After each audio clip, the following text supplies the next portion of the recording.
Imagine this. You wake up one morning, your chest tight with a vague, gnawing ache you can't name. The world outside hums with its usual chaos alarms blaring, notifications piling up, the relentless churn of demands pulling you forward. But inside, there's a hollow space, a quiet scream you've trained yourself to ignore. You push it down, as always, telling yourself it's nothing. You're fine. You've got things to do, people to please, goals to chase. Emotions? They're just noise, distractions from the real work of living. So you bury them, layer by layer, until the ache becomes a shadow you barely notice. But what if that shadow is the one pulling the strings? What if, by ignoring your emotions, you're not just silencing a feeling, but dismantling the very core of who you are? Carl Jung, the Swiss psychologist who dared to map the uncharted depths of the human psyche, warned us about this. He saw the modern world as a machine that demands we sever ourselves from our inner truths. The greatest burden a child must bear is the unlived life of its parents. He once wrote, hinting at the weight of suppressed emotions passed down like a curse. But this isn't just about parents or childhood. It's about you right now, in this moment choosing to look away from the raw, messy pulse of your inner world. Why do you do it? Why do you pretend that the knot in your stomach, the fleeting rage, the quiet grief, or the spark of joy you dismiss as childish isn't worth your time? And what happens when you keep pretending, day after day, until the weight of those ignored emotions becomes a force you can't outrun? Picture yourself standing at the edge of a vast, dark forest. The trees loom tall, their branches tangled, their shadows whispering secrets you're not sure you want to hear. This is your unconscious. Jung would say the realm where your emotions live, not as fleeting whims, but as ancient, primal forces that shape your thoughts, your choices, your life. You've been taught to stay on the path, to keep moving, to avoid the forest at all costs. Emotions are weakness, after all. Vulnerability is a liability. Society rewards the stoic, the productive, the unshaken. But what if the forest isn't a threat? What if it's the only place where you can find the truth about who you are? And what if, by refusing to step inside, you're not just avoiding pain, but cutting yourself off from the source of your strength, your creativity, your very soul? Jung believed that ignoring your emotions doesn't make them disappear. It buries them alive. They fester, they twist, they morph into something darker, something that controls you without your consent. That anger you swallowed, it becomes resentment, poisoning your relationships. That sadness you brushed off, it grows into a quiet despair that saps your energy. That joy you deemed frivolous, it was the spark of your purpose, now extinguished. The paradox is brutal. The more you try to control your life by suppressing your emotions, the more they control you. They become the shadow Jung spoke of, a hidden force that sabotages your decisions, distorts your reality, and leaves you wondering why you feel so lost in a life you've worked so hard to build. So here's the great question. What are you really sacrificing when you ignore your emotions? Are you protecting yourself from chaos? Or are you betraying the very essence of what makes you human? Jung didn't just ask us to feel. He demanded we confront the full spectrum of our inner world, no matter how terrifying or inconvenient. Because if you don't, the cost isn't just personal, it's existential. You risk becoming a stranger to yourself, a hollow shell, performing a life that isn't truly yours. And yet, the world keeps pushing you to do it. Keep calm, carry on, stay productive, stay safe. But at what cost? What happens when the emotions you've buried start to break through, not as whispers, but as earthquakes? The answer lies deeper than you might think, in the roots of your psyche, where Jung's insights wait to pull you into the truth. You've felt it before, haven't you? That moment when a fleeting emotion, a pang of guilt, a surge of anger, a flicker of longing rises up, only to be shoved back down into the dark. You tell yourself it's nothing, that you're stronger than your feelings, that you can outrun them by staying busy, staying focused, staying in control. But deep down, you know the truth. Those emotions don't vanish. They linger, like ghosts in the corners of your mind, waiting for the moment when your defenses falter. Carl Jung understood this better than most. He saw the human psyche as a battleground where the conscious mind wages war against the unconscious. A war we're taught to fight, but can never truly win. The hidden problem isn't just that you ignore your emotions. It's that you've been conditioned to believe you should. And that conditioning, Jung would argue, is a betrayal of your very nature. Why do you do it? Why do you turn away from the raw, pulsing truth of what you feel? The answer lies in a collision of psychological, philosophical, and societal forces that have shaped you since the moment you were born. Jung called the unconscious the unknown in the inner world, a vast reservoir of instincts, memories, and emotions that shapes your every thought and action. But the modern world, our world, has no patience for the unconscious. It demands rationality, productivity, certainty. From childhood, you're taught to prioritize logic over feeling, to value what can be measured over what can only be felt. Schools reward discipline, not daydreams. Workplaces praise efficiency, not vulnerability. Society celebrates the polished surface, not the messy depths. And so, you learn to suppress, to compartmentalize, to pretend that your emotions are mere inconveniences, rather than the very language of your soul. Jung wasn't alone in seeing this disconnect. Friedrich Nietzsche, the philosopher of the will to power, warned that denying our inner drives leads to a kind of spiritual sickness, a life half-lived, where we become herd animals, conforming to society's demands. Arthur Schopenhauer, the pessimist sage, believed that our deepest desires and emotions are the truest expressions of our being, yet we're taught to smother them in favor of a shallow, socially acceptable mask. Even Aldous Huxley, in his dystopian vision of Brave New World, showed a society that medicates away pain and passion to maintain a sterile, emotionless order. These thinkers like Jung saw the same truth. When you ignore your emotions, you don't just lose touch with yourself. You surrender to a system that profits from your disconnection. This conditioning starts early. As a child, you're told to stop crying or be strong. As an adult, you're praised for keeping it together, for not making a scene, for staying professional. But what does this do to you? Psychologically, it creates a split, a fracture between your conscious self, which strives to meet the world's expectations, and your unconscious, where your true feelings simmer. Jung called this split the persona versus the shadow. The persona is the mask you wear, the good employee, the dutiful parent, the reliable friend. The shadow is everything you've pushed away. The anger you too polite to express, the grief you're too busy to feel, the desires you're too ashamed to acknowledge. The more you feed the persona and starve the shadow, the more your emotions become distorted, leaking out in ways you can't control, snapping at a loved one, feeling inexplicably empty, or chasing distractions to numb the ache. Philosophically, this split is a betrayal of your existence. Jean-Paul Sartre, the existentialist, argued that living authentically means confronting the full weight of your freedom, including the messy, unpredictable reality of your emotions. To ignore them is to live in bad faith, pretending to be something you're not. Viktor Frankl, who found meaning in the horrors of Auschwitz, believed that suffering, when faced honestly, could lead to profound growth. But when you bury your emotions, you rob yourself of that growth. You become a stranger in your own life, acting out a script written by a world that doesn't care about your inner truth. And the deeper you bury those emotions, the more power they gain, twisting into resentment, anxiety, or despair. Jung warned that the shadow doesn't stay silent. It grows, it festers, and it eventually demands to be heard.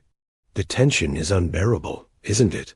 You can feel it even now, the pull between the life you supposed to live and the one you sense deep within, the one you're too afraid to face. Society tells you to keep moving, to stay productive, to ignore the whispers of your heart. But what if those whispers are the only thing keeping you human? What if, by silencing them, you risk not just losing yourself, but setting the stage for a collapse that could unravel everything you've built? The consequences of this betrayal are closer than you think, and they're already shaping your life in ways you might not yet see. You're carrying it with you, aren't you? That weight you can't quite name, the one that creeps into your quiet moments when the noise of the world fades and you're left alone with yourself. You've buried your emotions for so long, convinced they're irrelevant, weak, or just too messy to face. But they don't disappear. Carl Jung knew this, warning that the emotions you ignore become a shadow that shapes your life in ways you never intended.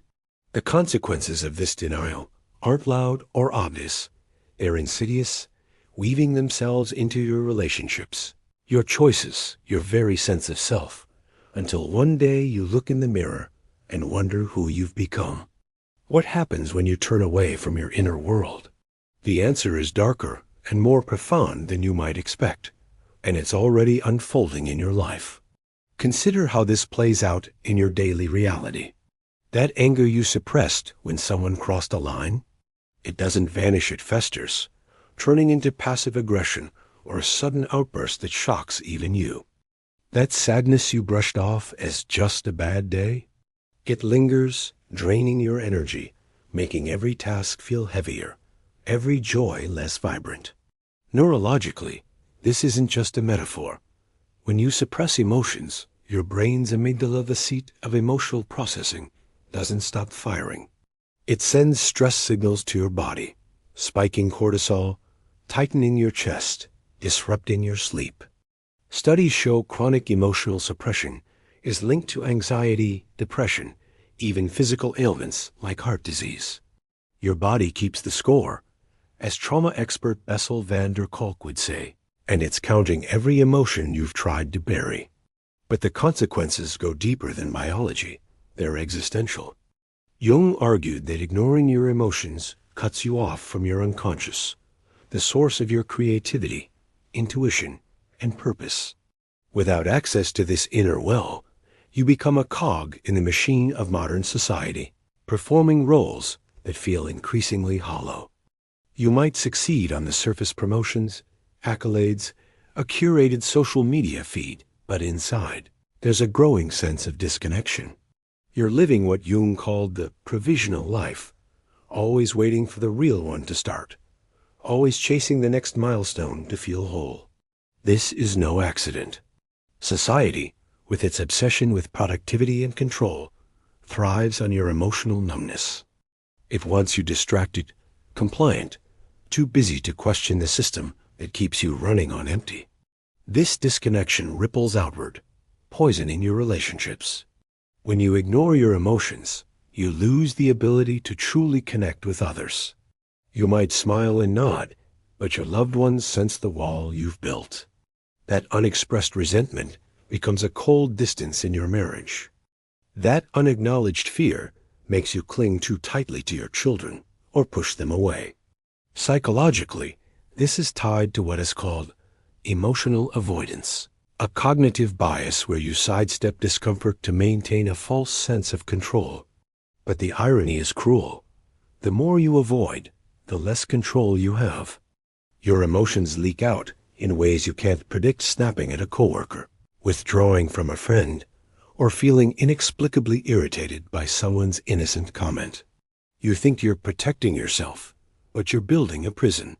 On a societal level, the consequences are even more chilling. Jung believed that collective denial of emotions fuels humanity's darkest impulses. When entire groups suppress their fears, their anger, their longing for meaning, those emotions don't vanish. They morph into tribalism, dogma, or violence. Look at history. The unprocessed grief of nations has sparked wars. The unacknowledged shame of cultures has birthed oppression. Aldous Huxley's Brave New World warned of a society that medicates away its emotions, creating a sterile dystopia where no one feels anything real. Are we so far from that? Scroll through your feed, and you'll see a world addicted to distraction, endless content, instant gratification, anything to avoid the quiet where emotions live. Jung saw this coming, warning that a society that ignores its collective shadow risks losing its humanity altogether. The urgency is palpable now, isn't it? You can feel the cost of this denial in your own life, the moments of emptiness, the relationships strained by unspoken truths, the dreams you've abandoned because they felt too risky. What if this I isn't just a personal failing, but a trap you've been conditioned to fall into? What if the emotions you've buried are the key to breaking free? The good news is, there's a way out of rebellion against the forces that demand your numbness. It starts with a single radical act of courage, one that Jung spent his life urging us to take. But to understand it, you'll need to challenge everything you've been taught about what it means to be strong. You've been living in a cage you didn't build, haven't you? A cage forged by a world that told you to bury your emotions, to keep your head down, to play the part of the rational, unshaken self. But the cracks are showing now, the restlessness, the quiet ache, the sense that you're betraying something vital within you. Carl Jung saw this cage for what it is, a lie that keeps you from your true power. The rebellion begins the moment you decide to stop ignoring your emotions and start listening to them. This isn't about indulging every whim or collapsing into chaos. It's about reclaiming the raw, untamed energy of your psyche and using it to forge a life that's truly yours. The path is radical, counterintuitive, and even a little terrifying, but it's the only way to break free from the shadow that's been pulling your strings. The first step is to face the forest you've been avoiding, the dark, tangled depths of your unconscious. Jung called this shadow work, the act of confronting the emotions, desires, and fears you've pushed away. Imagine sitting with that knot in your stomach, that anger you've swallowed, that grief you've dismissed. Instead of running, you ask, "What are you trying to tell me?" This is where the rebellion starts, not with grand gestures, but with quiet, brutal honesty. Jung believed that every emotion, no matter how painful, carries a message from your deeper self. That anger might be a boundary you failed to set. That sadness might be a call to grieve a loss you've ignored. That fleeting joy might be a clue to your true purpose. To ignore these messages is to let the world dictate your life. To listen is to take back control. But how do you do it? Society has trained you to see emotions as weaknesses, so the act of embracing them feels like defying gravity. Start small, but start deliberately. When an emotion rises, whether it's a spark of irritation or a wave of longing, pause. Don't distract yourself with your phone or bury it in work. Name the feeling. Write it down if you must. Jung kept a journal, his famous red book, where he poured out his inner world, dialoguing with his emotions as if they were living beings. Try it. Ask your anger why it's there. Ask your fear what it's protecting you from. This isn't therapy speak. It's a radical act of self-ownership, a refusal to let the world silence your inner voice. History is full of rebels who broke free by embracing their emotional truth. Think of Frida Kahlo, whose paintings bled with the pain and passion she refused to suppress. Her art wasn't just expression. It was defiance against a world that told her to stay quiet, to be less. Or consider Viktor Frankl, who, in the horrors of a concentration camp, found meaning by facing his despair head-on, transforming it into a purpose that sustained him. These figures didn't just feel their emotions. They used them as fuel to create, to resist, to become. Jung himself was no stranger to this rebellion. He broke from Freud's rigid theories because he believed the psyche's emotional depths held truths science couldn't touch. His life as work was a revolt against a world that demanded we ignore the soul's cries. This rebellion requires a mindset shift that feels almost heretical. Your emotions are not your enemy. They're your allies, your guides, your raw material for transformation. Modern psychology backs this up.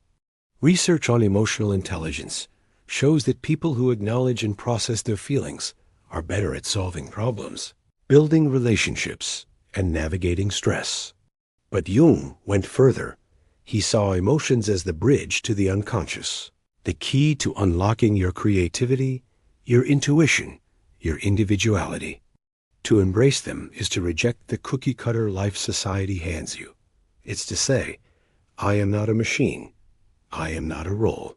I am alive, and I will feel it all. Of course, this path isn't easy. The world will push back. Colleagues might call you oversensitive. Friends might urge you to let it go. Your own mind, conditioned by years of suppression, might scream that this is dangerous, that vulnerability is weakness. But that's the lie Jung warned against. Strength isn't the absence of emotion. It's the courage to feel, to listen, to act on what your heart reveals. The rebellion isn't choosing yourself over the system, your truth over the noise. And when you do, something shifts.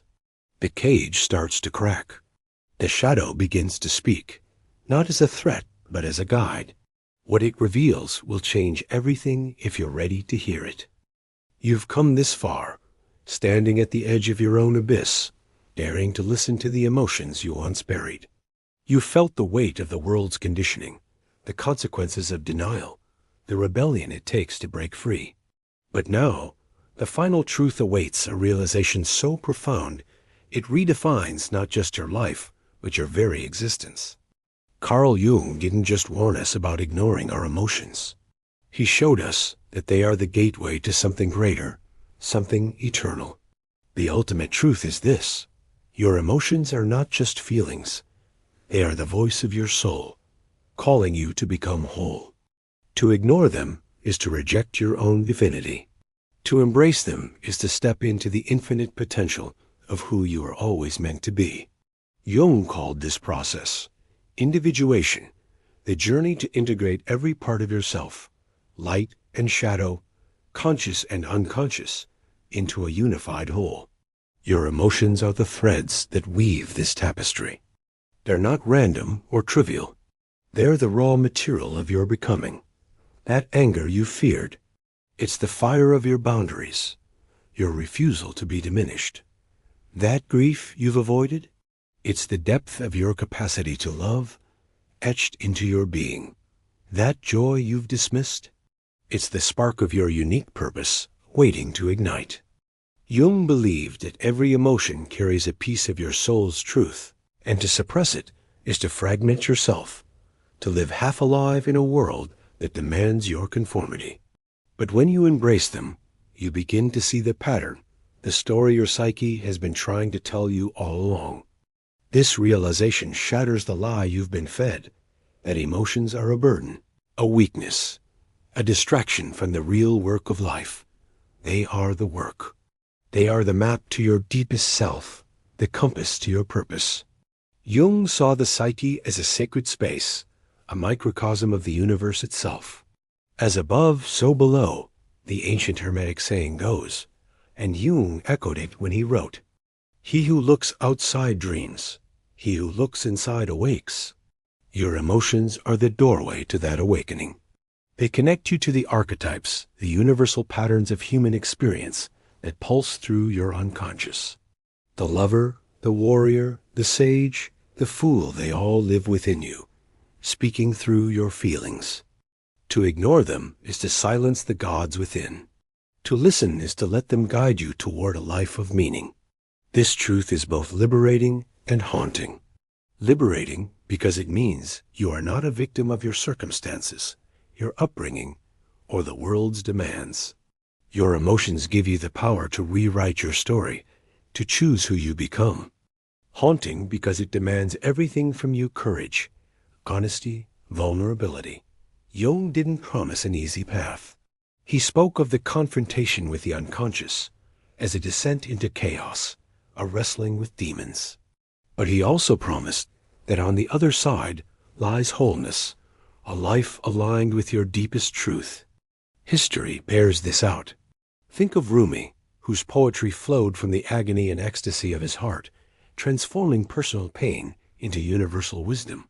Or Nietzsche, who, despite his descent into madness, declared, "That which does not kill us makes us stronger," urging us to embrace the full spectrum of our inner world. What does this mean for you right now? It means the ache in your chest, the restlessness in your soul, the fleeting moments of joy or rage. They're not obstacles to overcome, but invitations to awaken. Stop running. Turn inward. Ask your emotions what they want you to know. This is the paradigm shift. You are not here to conform, to produce, to please. You are here to become yourself in all your messy, radiant glory, and the world needs you to do it. Jung believed that individual transformation ripples outward, healing the collective shadow. Every time you face your emotions, you chip away at the numbness that grips humanity.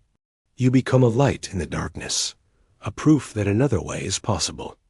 Picture yourself now, standing not at the edge of a forest, but in its heart. The trees whisper, but they're no longer threatening, they're singing your story.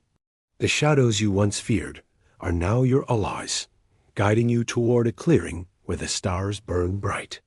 This is your life reclaimed. This is what happens when you listen to your emotions. You find yourself, and in doing so, you find the world. So take the step. Feel it all, every tear, every laugh, every scream. Let them carve you into something new. Jung's warning was never just a caution. It was a call to live, to create, to become. Will you answer?